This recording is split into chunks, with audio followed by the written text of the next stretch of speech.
I thank all of you for supporting my efforts in the last 2 years since my election. I'd like to explain all of our new programs, but I cannot cover everything today.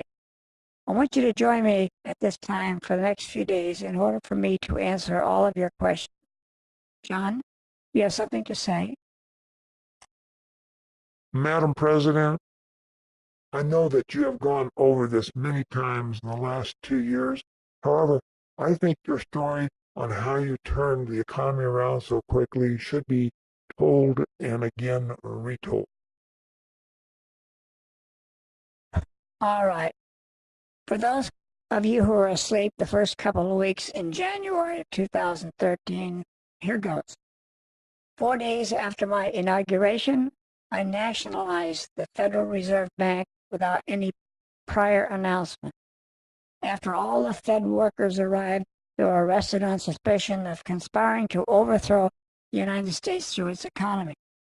Those who did not show up for work that morning were arrested wherever they could be found. All the Fed's records were seized at each branch back to the year 1913. The more recent electronic records were encrypted. However, cooperative employees provided the keys with a little persuasion. Mr. Harvey, it looks like you have a question. Madam President, was the persuasion the result of waterboarding? Moving along now. With these records, we were able to trace every illegal or unauthorized transfer of funds to shareholders, friends, and connected associated banks. We were able to persuade most of the recipients of the stolen funds to reimburse us with interest. Most?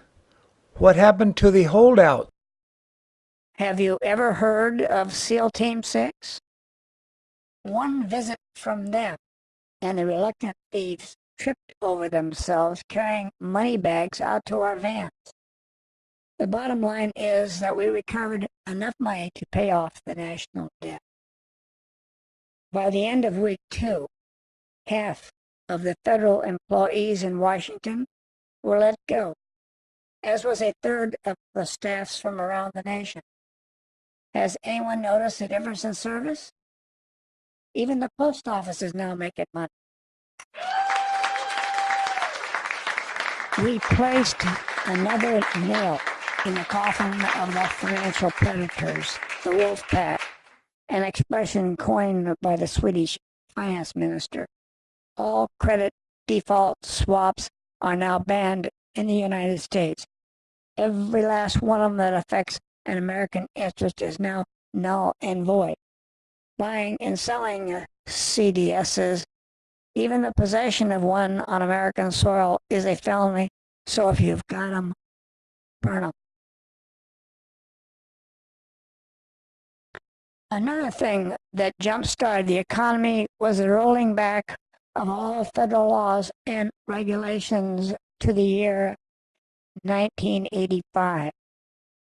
If you order trash, carefully now, all your fluorescent light bulbs, it's okay, since the incandescent ones will be back on the market shortly.